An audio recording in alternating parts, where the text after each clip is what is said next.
So I'm thrilled to show here. I'm still working on the video piece, but the paintings are here. So I should get my own statement. Primary came out of, I've long had conversations with people about sort of basic needs and what people need, right? And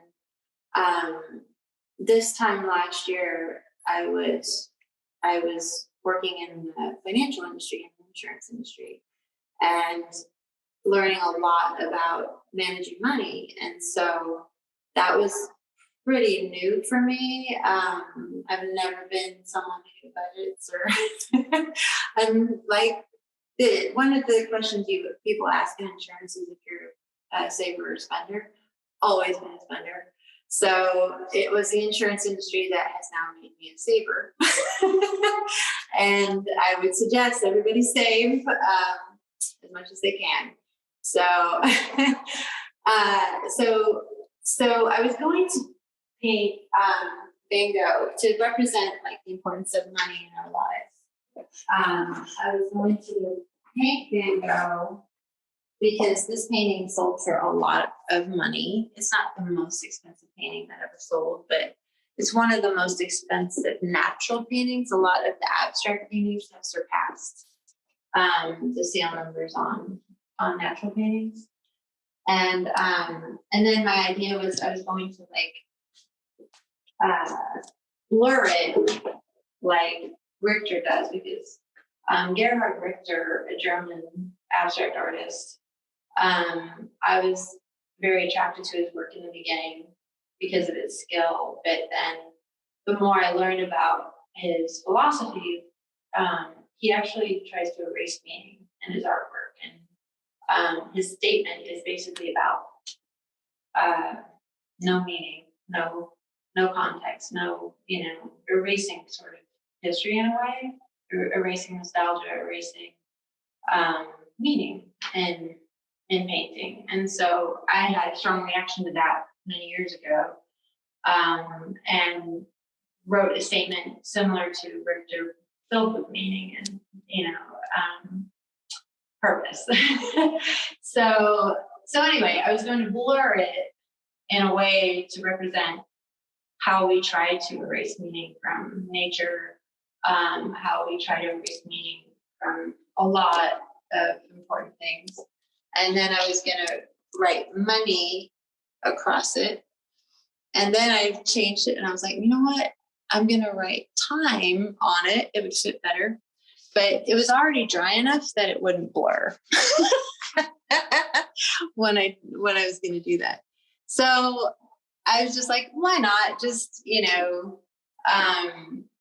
show the Van Gogh painting. It's not quite finished. So I'm going to have a demonstration in basic painting skills next week. There have been advances in materials since the last time I did oil painting.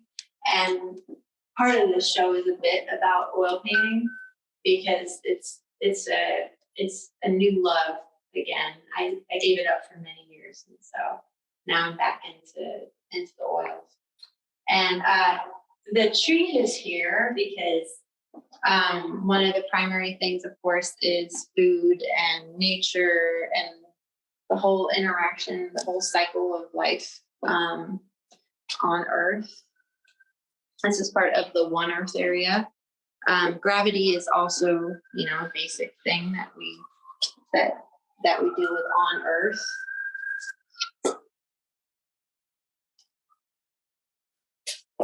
And I started kind of the One Earth theme in my artwork. This is where you can go to see the videos that I'm putting together for this. And those are over a few years. Those videos are also about art itself.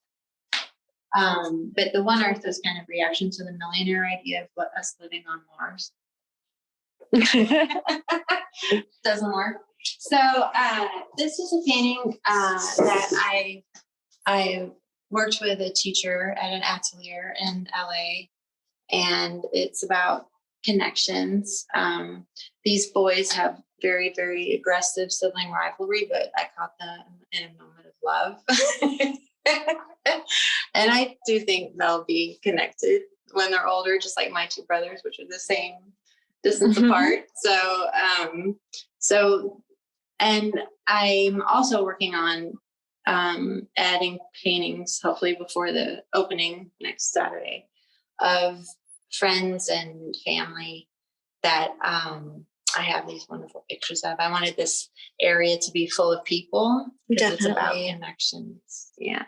Family is a primary need as well. Totally. Yeah.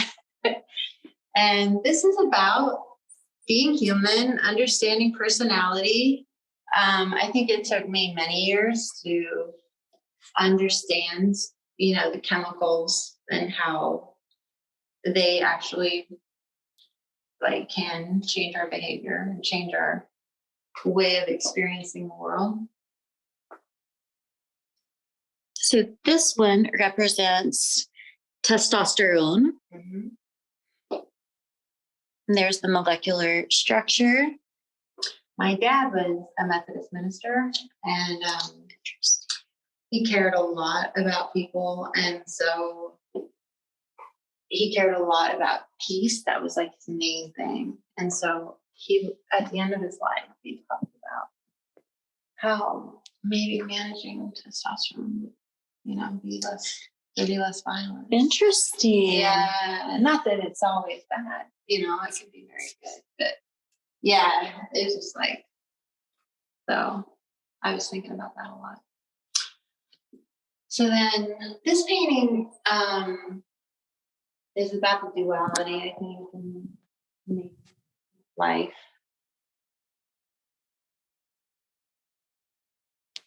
Be a lot of things. Absolutely.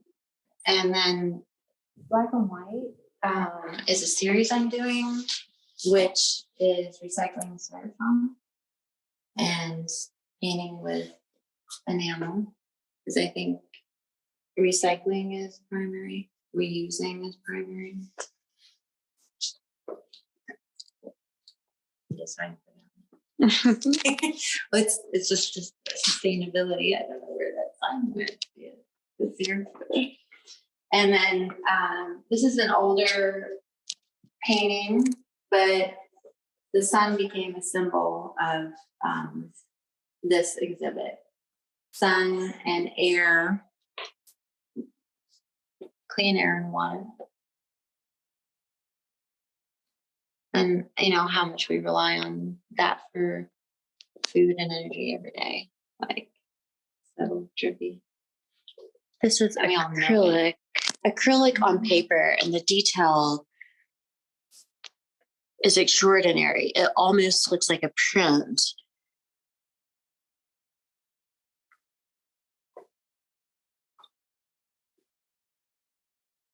Yeah, I've been wanting to paint that again. It just be fun to do that in oil. Absolutely.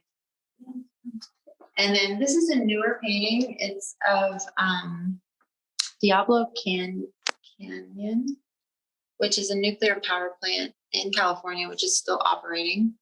It was scheduled to be shut down in a few years, but our government realized that it actually empowers 3 million houses. So if it were shut down, it would cause blackouts. So, and there's been a real turnaround in the environmental movement. This time last year, I had a conversation with my insurance colleagues and said, my son had been talking to me about how nuclear power was necessary now because things aren't changing. People aren't changing behavior. So, and I was vehemently against it when he first brought it up, and it just made more sense because we need something drastic, right? Mm-hmm. And we need something. The problem is really political, that nobody's going to want this in their backyard. So we're going to have to really rely on engineers and scientists and electricians, in the future to make this kind of viable for everybody and livable for everybody. So that's why that's here. It's kind of sustainability in the future. The other problem with nuclear power is it's very expensive. And so I'm actually going to put some links with this that has discussions about it with environmentalists and Greta, the little girl. Oh, yes. She came out for, she's the same generation as my son. I just learned last week she came out for nuclear power. So yeah, it's fascinating. And then this is about my family. I actually taught my husband to sew during COVID because we were stuck at home, and I'm used to showing and exhibiting and putting on events, and we couldn't do any of that. So we made masks, and it was a really good business. I actually doubled my studio income that year. And then of course it just got taken over by like cheap masks and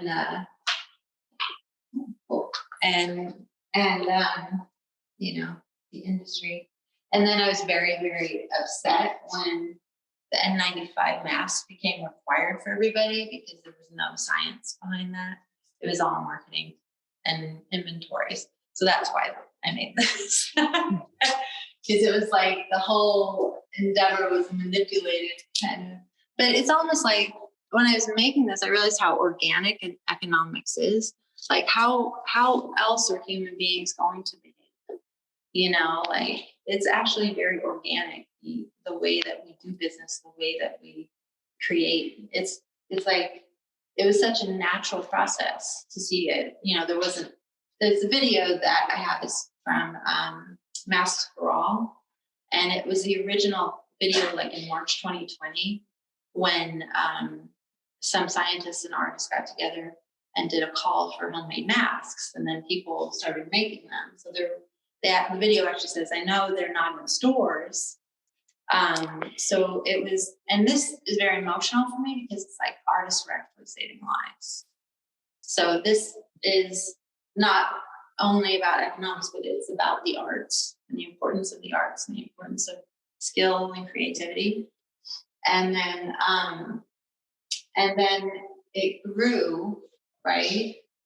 And then, so we couldn't compete with this. So we had to do interesting things with our masks.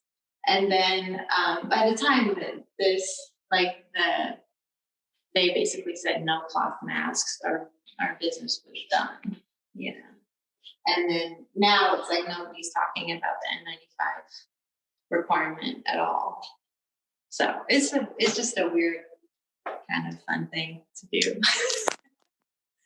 So that's a lot. My work's very didactic, and I'm proud of that. Oh, it's called Commitment, and it's just a reminder for me and hopefully inspiration for others to, you know, commit to sustainability and a good future for next generation. Thank you, Karen. Thanks everyone for tuning in. We do these walkthroughs so people from out of town can tune in and see our exhibitions, but everything's always better in person. So please stop by. We're open 1 to 7, Wednesday through Sunday. And we're having a great opening where most of the artists will be here on December 3rd. So we hope to see you, and we thank you so much. Have a great Saturday.